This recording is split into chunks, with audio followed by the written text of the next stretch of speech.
What's up, guys? Rotozap here, and today we're going to be talking about gardening. So, if you don't already garden a lot on your account, I really advise that you start gardening because it can make a huge difference in terms of, well, a lot of things. It can make pet training a lot easier, it can make getting certain reagents a lot easier, it can make jewels getting a lot easier.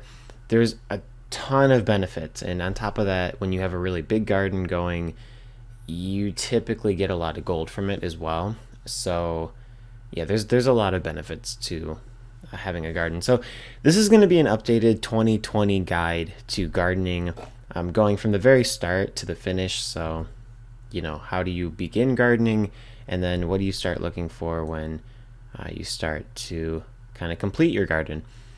So the very first thing we're going to start with here are the gardening spells. So I think it's like Farley is the one in Wizard City, the guy that like actually teaches you garden like as a skill. But he's gonna have a lot of your basic rank 1 spells, and then when you get to another rank, or I think it's like rank 2 or something, then you can talk to the guy in Krakatopia and he'll give you some upgraded spells from there. And then you're gonna talk to Marley, which I can't really show you because I have most of them learned at this point. But he gives you the 15 energy version of like all of the all the things that like prevent pests or like prevent needs and whatnot. So these are going to be really important. I don't do any gardening on this character that requires magic, so I don't have it, but I do have all the other ones, and he's where you get it from. The other guy is from Krakatopia. He's like on the outside of the Krakos, not the Krakow Sphinx, but like the really big pyramid in like the very first area of the game. It's going to be very easy to find him. But yeah, so let's go home and make sure, I do have it equipped. And let's talk about some things. So the very first thing you got to do after you get your spells is buy yourself a red barn farm. So the reason you kind of need a red barn farm is because, and sorry that this is such a pit, but I kind of just use this as like a little storage area, as well as like having all the plant likes and stuff.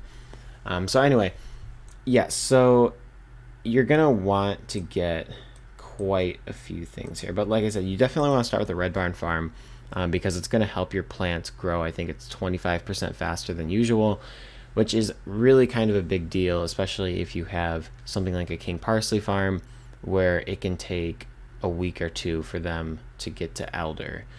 So I'm glad that they have needs right now, because I kind of wanted to showcase something. But this is already, like, if you're looking at this and you're like, what on God's earth, that's fine. We're going to talk about a lot more basic things over on the other side of the farm. So you've got your farm now. Okay, you've bought your farm. What do you do from there? So the plant that I recommend, and I'm going to put a little picture of it on the screen here because I don't think I have any in here. No, I don't. Okay. It's called a sour fickle pickle, and the reason I recommend this is because it's for rank 1 plus, so anyone can use it.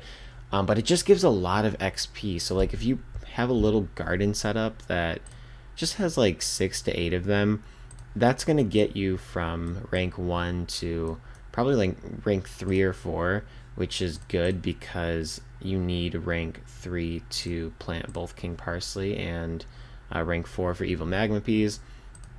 So I'll have to look at what it is for couch potatoes, but this guide's already getting all over the place. But the thing that I recommend you plant first are the sour fickle pickles, because they really are these 3. Yeah, okay, those are 3 as well.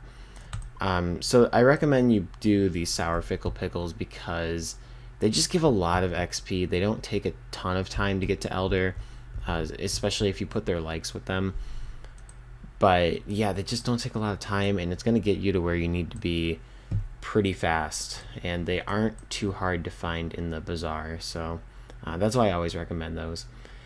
But anyway, so now, I mean, I'm jumping like days and days ahead here, but let's say you have your red barn farm. Let's say you have your basic spells, and you've planted your sour fickle pickles, harvested them, and now you can start planting more seeds. What kinds of seeds are you going to be looking for? So the three, I'd say, most common seeds that are used in this game are king parsley, evil magma peas, and couch potatoes. And couch potatoes and evil magma peas kind of have the same purpose.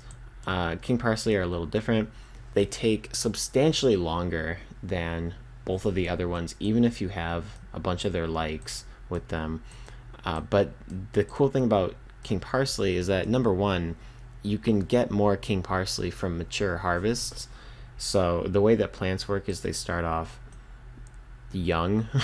Like they start out as saplings and then they grow into young plants and then they grow into mature plants, and this is what these are, is they're mature plants.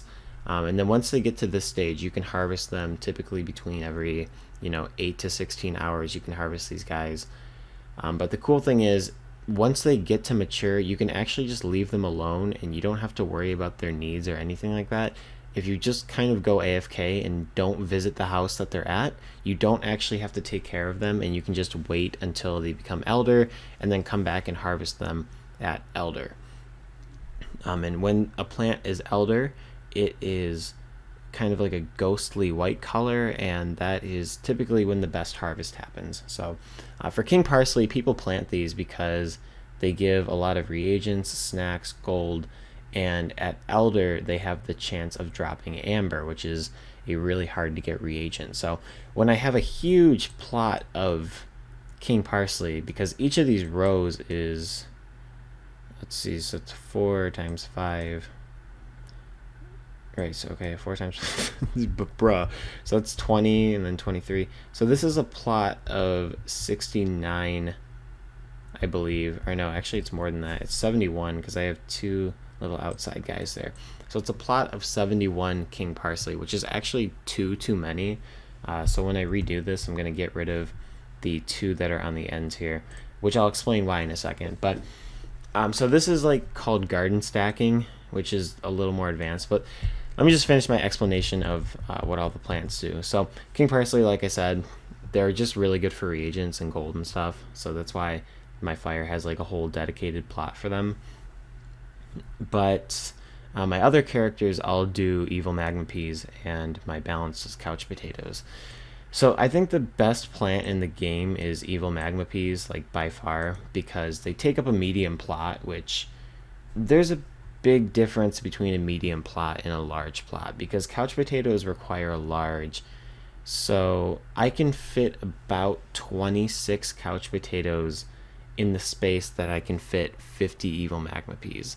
So, evil magma peas roughly are about half the size requirement of couch potatoes. So you can just fit more in a smaller space, which is nice, because the whole reason you stack up gardens like this is so that when you use your spells, we don't want to use that. So that when you use your spells, right, I have this platform set up so that I can kind of just aim, and I make sure to encapsulate both the guys on the end here. It's kind of like my aiming point. And then I'm going to do this, and then you'll see the winds blowing on everything, all 3 stacks. But there is a point where, for whatever reason, these 2 right here, and I'm gonna get out a single so I can highlight them, this guy right here and this guy right here, whenever I do that, they don't get any benefit. Like they're not registering that I'm using a spell on them, and it's not because I'm missing, it's because it's too many plants. Like there's a limit to how many of these that you can have and how many a spell can use it on, and it seems like that limit is 69, ironically. But yeah, I don't know, so that's just what it seems like. But we'll talk about how to do this as well in a second here, but I'm gonna go on my storm to do that. But yeah, so you can stack garden plots, and it's really not that hard, and when you do that, you can get a lot of benefit out of using these. So let's talk about evil magma peas and couch potatoes though, because those are pretty cool, and I'm gonna hop on my storm real quick so that we can talk about those. Alright, so we're here on my storm now, where the evil magma peas get farmed, and yeah, so these are all mature, like I was talking about earlier, but these are actually ready for a mature harvest. So Let's show that off real quick. So I'm just spamming X right now, getting, you notice I'm getting pearls, black lotus, scrap iron, gold, experience, sandstone. You get lots of sandstone from these, from mature harvest. So there we go. So we just got a bunch of gold and a bunch of reagents. Normally I have something planted, like another stack of 50. Do I have 50 on me right now? No, I only have 4. Yeah, my account in total has probably somewhere between 400 to 500 evil magma peas, and then about 300 couch potatoes. So, I mean, yeah, I've got a lot of this stuff. But I also keep in mind multiplied these a lot back when King's Isle let you multiply your plants from double gardening rewards, which I don't really think is going to be a thing anymore. So it's going to be really hard for newer players that don't already have a bunch of evil magma peas and couch potatoes to get more of them. But that's just how King's Isle is sometimes. But anyway, so I keep talking about plant likes and stuff. If you notice these plants, it says likes currently: Djembe drum, egg basket, and this house. So like I said, the Red Barn Farm is something that you should have on any character that does gardening, because all your plants are going to benefit from it. And then there's certain items that you can actually like have that increase the rate at which your plants mature. So in this case, Djembe drums and egg baskets boost the speed at which evil magma peas mature by, I don't remember what it is. It might be 10% each. It might be 15% each. I don't really remember, but it is a relevant number. So because it can take things that would normally take like a week and a half down to a week or 5 days or something like that. So the way you can find that out is just by Googling the plant, right? So just Google Wizard101 evil magma pea, and you can see the list of likes. Now plants typically also like other plants. So what some people will do is they'll put a little plot somewhere near that has one of the plants that their other plant likes, and then they'll just leave it there and leave it to die, because it doesn't really matter. They're not interested in the plant. They just want to get the likes from the other plants. There's not really any particular reason why I don't do that. I actually recommend that you do that, but I just personally don't on my plots for any reason. And then of course the other question you guys may have is, why are these only 2 high and my others were 3? There's really not a reason for it. Like, if I'm being brutally honest, it's just out of sheer laziness, because making these stacked plots can be kind of tedious, which this is going to be a complete guide, so I'm going to show you guys how to do that actually right now. But yeah, so evil magma peas, when they are elder, they give mega snacks. They give a lot of mega snacks, because for every magma pea you have, you get a for every magma pea you have, you get a magma snack. No, you get a mega snack. Same thing for couch potatoes. The only thing that's different about these is that I think couch potatoes have better mature harvests, because they drop auras, so like fortify, amplify, infallible, stuff like that. But they also have a chance of dropping empower, so empowers sell for a lot of money. So I think that as far as like mature harvest go, couch potatoes definitely have the edge. But in the broad spectrum of things, I think that EMPs are just generally better, because you can fit way more of them in a plot compared to couch potatoes. And they do give basically the same thing at elder, which is the mega snacks. And neither one gives better mega snacks than the other. They both give like low tier, mid tier, and high tier. And the really only high tier that they both give is fancy yogurt. But yeah, so you get a lot of snacks here. So when I'm actually keeping up with my gardening, I can typically get a evil magma pea and couch potato harvest once per week. So on this character I have 2 plots. So just on this character alone, if I'm actively gardening, I'm getting 100 mega snacks per week just on this character. That's crazy. That's a lot. So it really adds up. But of course, starting off, it can seem kind of annoying. But let me show you guys how to actually do the garden stacking thing. So what you're gonna do is you want 4 of these kinds of crates. You know, they're typically like the food crates, but the cool thing about them is that you can stack them. So that's what's gonna be really important here.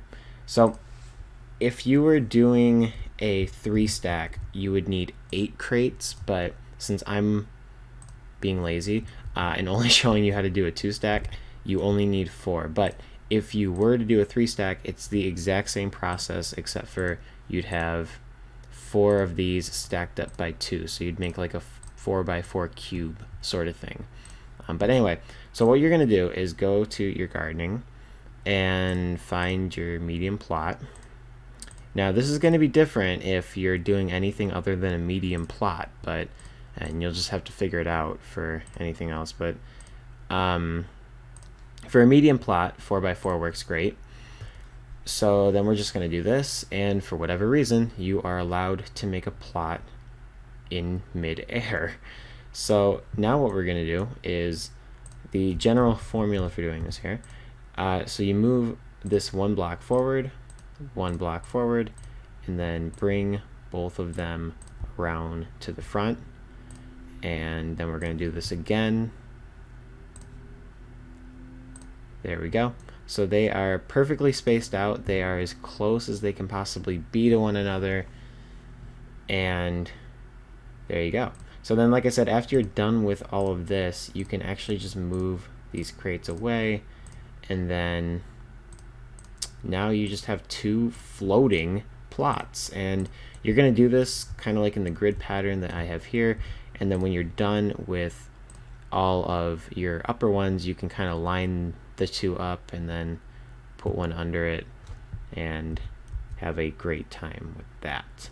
So it can get tedious though to do like a lot of these at once, but yeah, if you guys were wondering how to stack your gardens, then that is how. But if you rewind the video, go back to what my fire's garden looked like. I had one of these crates in front of the plot like so, and then I had a wooden platform on it that kind of like went into the middle row. The reason for that is because if you want to hit all 3 layers with your spells, you need to be aiming at like the middle level. So the best way to do that is just to put a wooden platform down, and then you can just simply like aim it on top of the wooden platform, and it makes it like way easier to hit all 3 layers. But if you're only doing 2 layers, you can do it just fine with no platforms, no nothing. So it just makes it a lot easier. So it's also partly why I only do 2 stacks for this. But just as a demonstration for that, I'm going to waste some energy for you guys.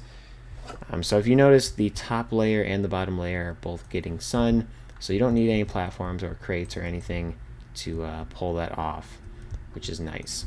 So that is kind of the basics here of gardening. So we went over what a plant likes, how to figure that out, the 3 best plants to get your hands on, and how to stack gardens, which is really the basics that you're going to need for gardening. But let's go over some intricacies now. Let's go over where things start to get annoying. And the first place where things get annoying is getting your hands on evil magma peas and couch potatoes, because they are both a crowns item, meaning when we go into the shop here, you know, we go to the gardening section.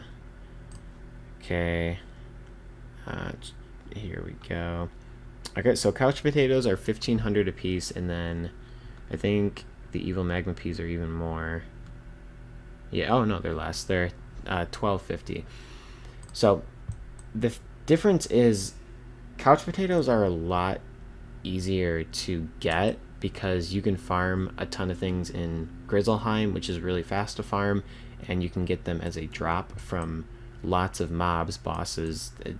Practically everything in Grizzleheim drops couch potatoes, and just if you do a playthrough and you actually do all of Grizzleheim, you're probably going to end up with 2 or 3 couch potatoes just by random chance.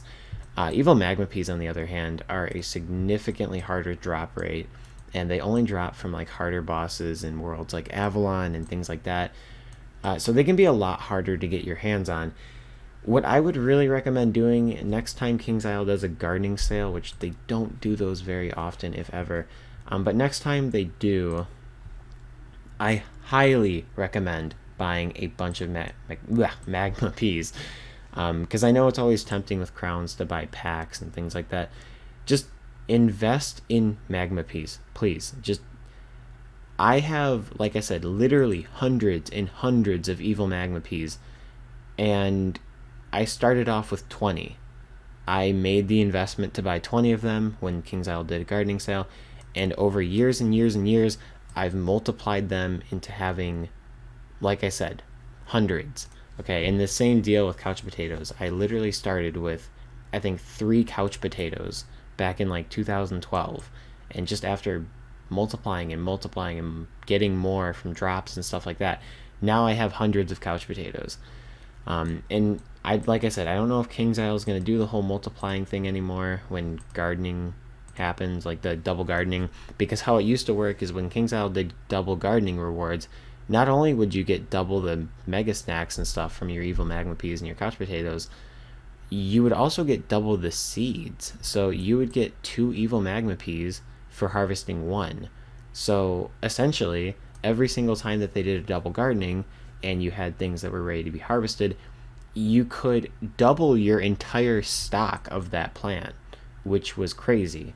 So after doing that a few times, I got a lot of magma peas now and couch potatoes. So like there's a lot of my characters that have completely clogged banks because they're just full of the plants that I can't do anything with right now.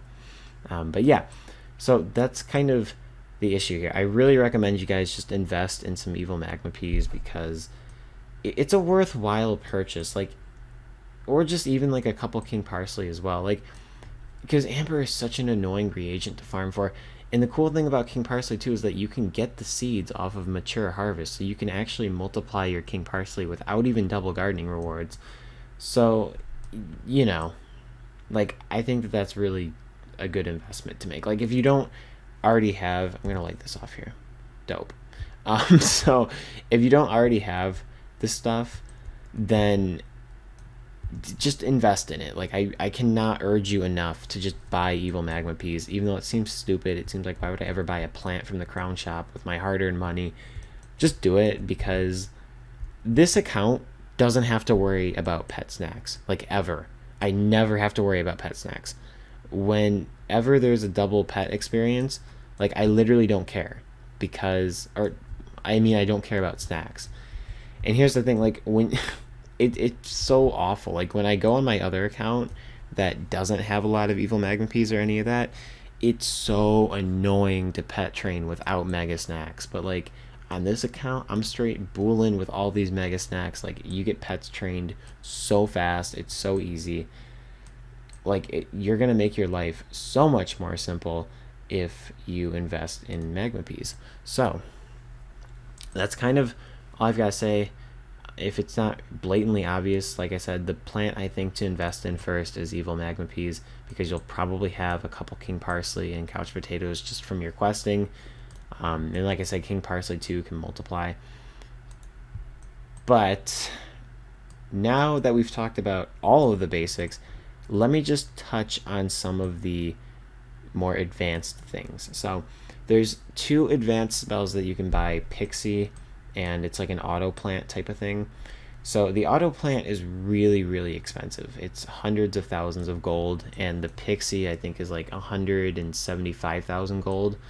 So they're both really expensive, but what they do is the auto plant does exactly what it sounds like. So you'll just plant, like when you have a row like this, you'll use auto plant and it'll just automatically plant everything for you. Whereas Pixie does a little different thing, because you'll put a Pixie on one of your plants, and what Pixie does is it protects that individual plant from pests, but it also makes everything around it like the Pixie, which makes them grow faster, which is really, really solid. So yeah, I'm actually going to go on my fire real quick. I'm going to switch characters again and go on the fire, and I'll show you what the Pixie spell does. Alright, so we're back here. Yeah, this is kind of wild. Okay, where's the pixie that I put down? You can kind of see. Oh, there it is. Yeah, you can kind of see it there. But yeah, so the pixie spell is really cool, actually. So it summons a friendly pixie for 48 hours. So for 48 hours, everything around that plant gets a 20% bonus in growth. So that's really solid. And then there's also a couple other plants that will attract these naturally, so you don't even have to use them. And couch potatoes happens to be one of them. So when your couch potatoes get to mature, they'll probably start attracting pixies, which makes your couch potatoes grow faster, so you don't even have to use it on your couch potato plots. But if you have any of your other plots that are maybe near them, they can also benefit from them getting pixies. So it's pretty cool. But yeah, so those are kind of the more advanced spells. You need to be a higher level to buy those, and they cost a lot of gold. But yeah, I mean, that's kind of all there is to gardening. There's other plants that people will use that are pretty solid as well, like the star jewel plant. I think is really good for like pet jewels, because that can drop like, I think, proof jewels and stuff like that. So those are really solid. The ultra version of some plants are really good, like Ultra King Parsley are really solid, because those drop amber as a possibility for like the mature harvest. So that's kind of crazy. But yeah, I mean, that's really all there is to gardening. Like, I unloaded a lot of information in this, so I'll be answering questions in the comments if you guys have any.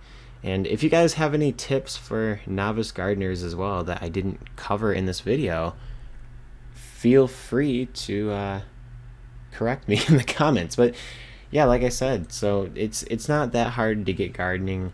It just takes time, but it is a time investment that I feel is worth it in a lot of ways, because it's going to make your life in the game so much easier, to get harder to get resources like rare reagents, rare jewels, rare TC, rare mega snacks, things like that. Gardening just makes your life a lot easier. So if you guys enjoyed the video today, if you guys liked my updated 2020 how to start gardening guide, then leave a like and stuff. I know I don't normally do guides, and it's because I give way too much information. They're way too long, and no one wants to sit through them. But I don't know. I don't know what I'm doing with my life anymore. That's all I've got for you guys today. Stay tuned for more PvP stuff. And yeah, that's all I've got. Rotozap out. Peace.